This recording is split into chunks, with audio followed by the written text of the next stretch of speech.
A civilização que fugiu para o oeste habitou a região das Américas e ali desenvolveu civilizações também primitivas e que foram se aprimorando e desenvolvendo tecnologias fantásticas.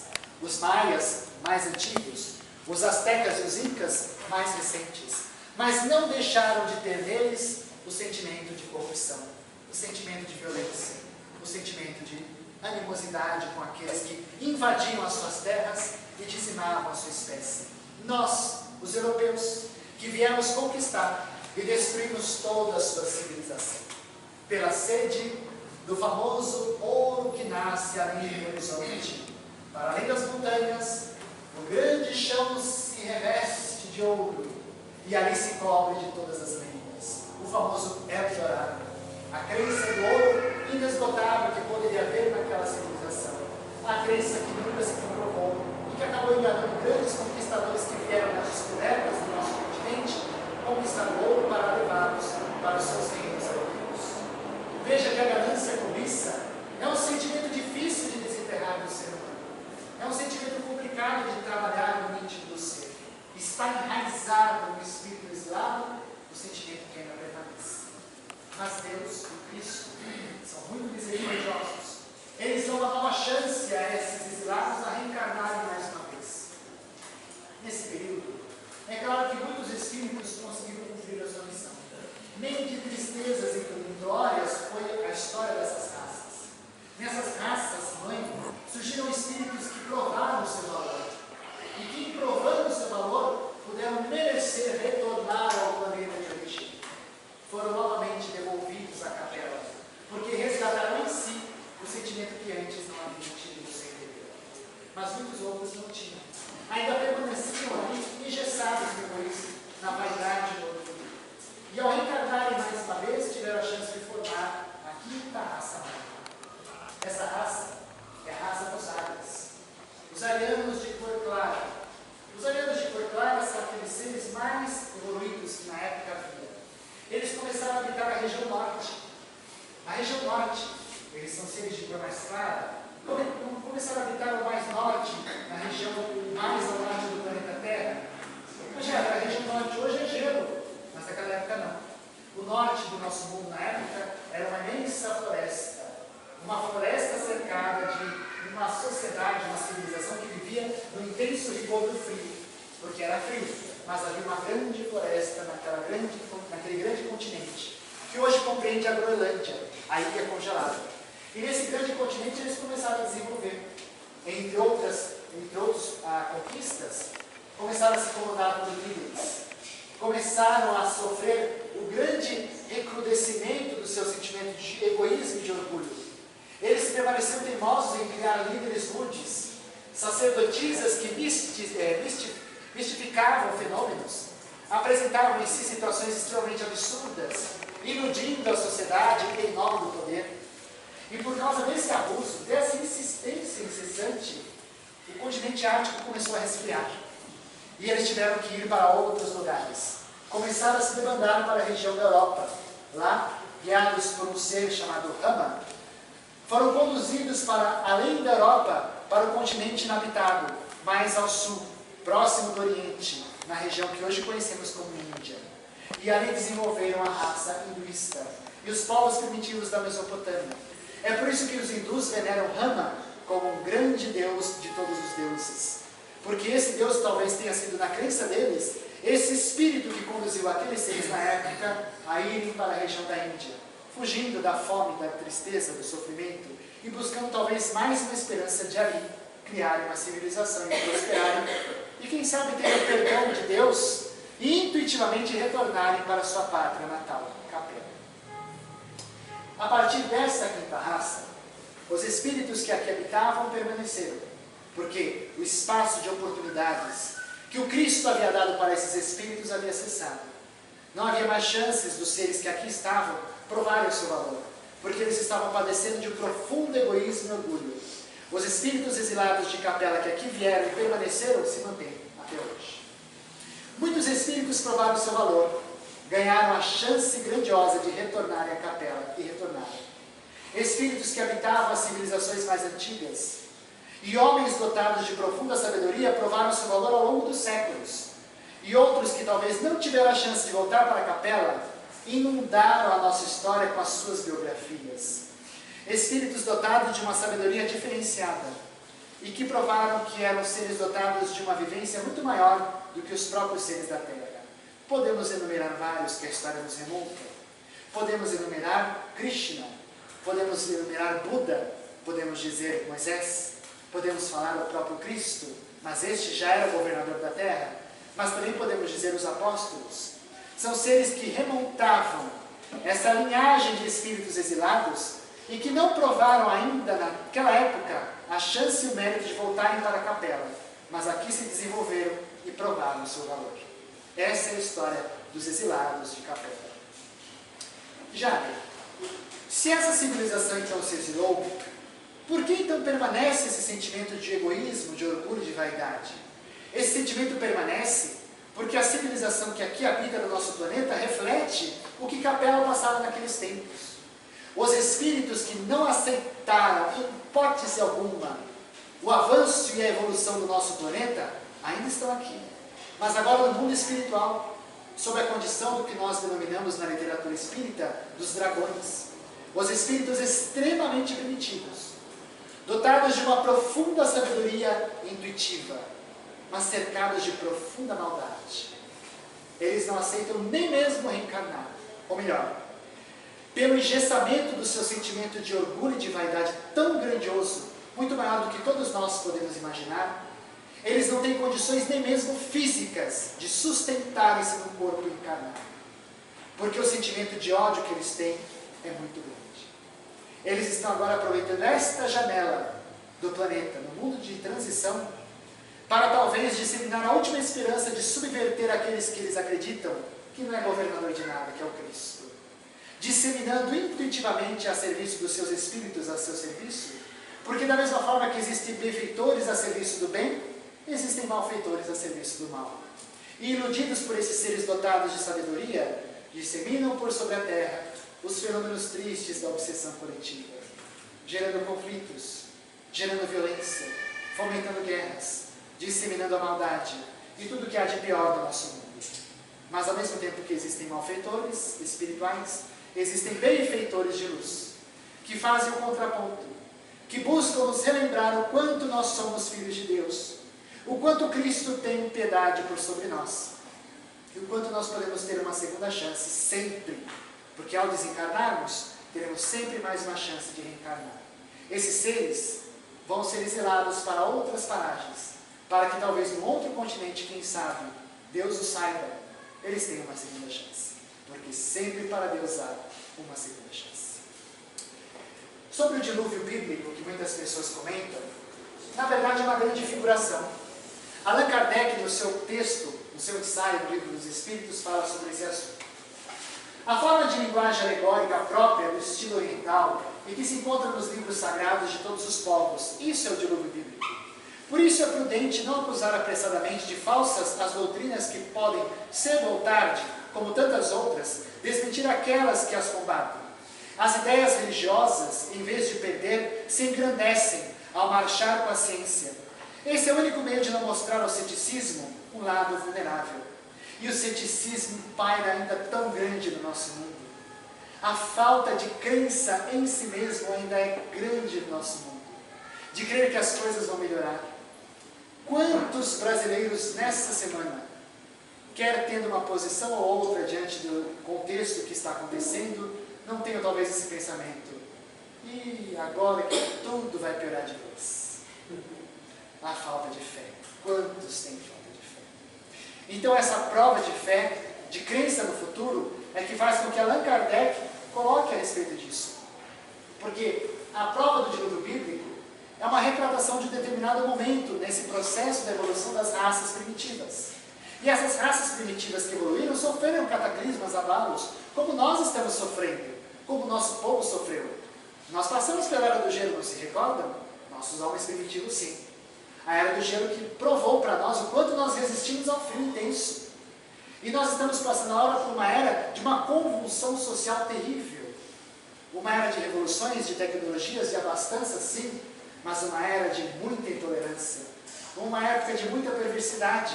uma época em que o homem começa a duvidar de si mesmo. Isso é muito triste, porque o ser humano é convidado a testar em si esse sentimento de fé. E é por isso que esse momento é chamado de transição, porque é o momento último em que a Terra passa pelo sofrimento como a grande marca da educação do homem. O homem, quando passar a grande transição, não vai mais precisar sofrer para aprender, porque ele compreenderá a razão do sofrimento. Não existirá mais sofrimento para ele, porque ele compreenderá o bem e o mal do sofrer. A partir disso, nós temos todo o contexto das civilizações. E aí nós podemos criar esse panorama que Edgar Armand criou a respeito das civilizações da Terra. O primeiro ciclo foi aquele da criação do tipo primata até a chegada dos capelinos. Desde 2 milhões de anos antes de Cristo até 4.000 antes de Cristo. Quando as civilizações novas começam a surgir, aquelas que nós conhecemos nos livros de história, porque elas começaram a desenvolver algo que as outras não desenvolveram, a escrita. Elas começaram a registrar o que elas faziam. E os historiadores pesquisando, os arqueólogos descobrindo, remontam a essas civilizações. No segundo ciclo, os espíritos já haviam cumprido a sua missão e aguardavam o advento do governador planetário, Jesus. De 4.000 até 1 antes de Cristo, depois de Cristo, na verdade, é o ciclo em que os espíritos preparam-se para algo que está por vir. O advento da Boa Nova. Nesse período, as civilizações passam por profundas transformações. Os egípcios, os gregos, os homens da Mesopotâmia, os hebreus começam a surgir e se desenvolver, esperando por algo que está para chegar para mostrar para eles uma mensagem nova. E aí, nesse momento que o Cristo vê que é um momento propício para que ele, em espírito, reencarne para proferir a sua mensagem. Olha quanto tempo, de 2 milhões até ali, para que ele pudesse saber que é o momento propício dele deixar o lastro da sua mensagem. Antes dele, precursores, Moisés, João Batista, civilizações antigas. Mas somente naquele momento ele percebeu que a humanidade estava pronta para receber a sua mensagem. Para receber, não para entender. Porque há 2.000 anos se passaram e ainda estamos falando dele. Ainda estamos tentando entender um pouco dele. Mas agora numa nova era. Astrologicamente já não estamos mais na era de peixes. Estamos na era de aquário. O grande pescador de homens já deixou o seu legado. O Cristo continua a nos governar. Mas agora é hora de nós nos governarmos. Buscarmos em espírito sermos vencedores de nós mesmos. E a partir dessa perspectiva, dessa nova era que chega, a era de aquário, que muitos hippies na década de 70 celebravam, porque os astrólogos falavam dessa era que estava chegando, chega a 6ª raça, a geração índigo, a geração cristal, ou os psicólogos que falam a geração XYZ. Essa geração tecnológica, que estão implantando agora o mundo de regeneração. O expurgo final dos espíritos incompatíveis com os progressos da humanidade está acontecendo. Mas ao mesmo tempo surge agora essa 6ª raça. Os espíritos que vêm agora para fazer com que a tecnologia seja instrumento de avanço, de progresso. Como a tecnologia nos auxiliou na informação das coisas que aconteceram na nossa semana e no nosso país. Imagine se não houvesse tecnologia. Imagine se não houvesse a internet, as redes sociais.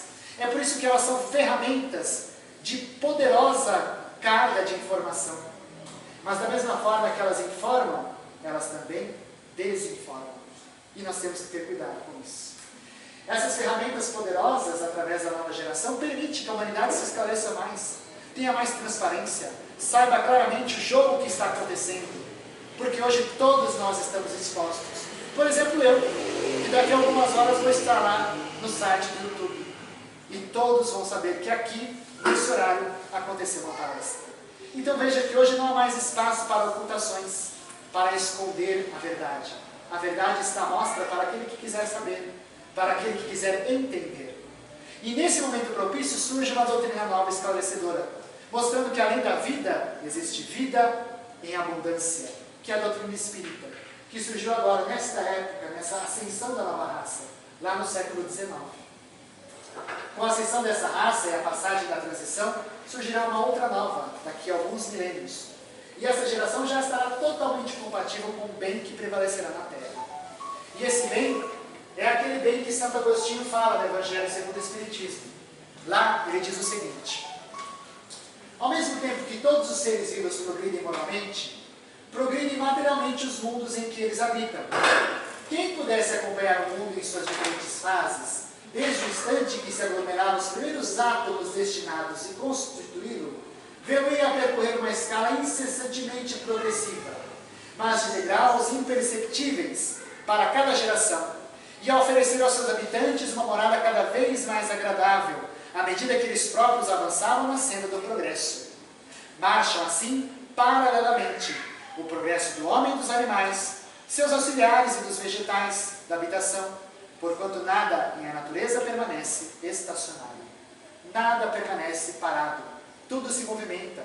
Ao passo que a Terra evoluiu, a humanidade evoluiu com ela. E é por isso que nós temos que ter fé e gratidão por termos o planeta que nós temos. Temos gratidão pela humanidade que nos cerca e que é o mais perfeito sinal do progresso e da evolução do homem, do espírito em si. Que beleza olhar hoje para a nossa civilização e ver o quanto nós nos aperfeiçoamos, o quanto nós evoluímos. E temos que olhar isso com os olhos de esperança e acreditar que se o Cristo dedicou milhões de anos para desenvolver um biótipo perfeito para a Terra, que é o ser humano, ele não fez isso em vão. Temos que ter fé na humanidade. Temos que ter fé em nós mesmos e ter fé no mundo que nós habitamos. Para refletir um pouco sobre isso, sobre essas questões, eu trouxe um vídeo para nós refletirmos e vocês acompanhando a música podem, se quiser, ficar de olhos fechados ou então acompanhar o vídeo que eu vou exibir assim.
Nada seria tão belo se não desse o homem.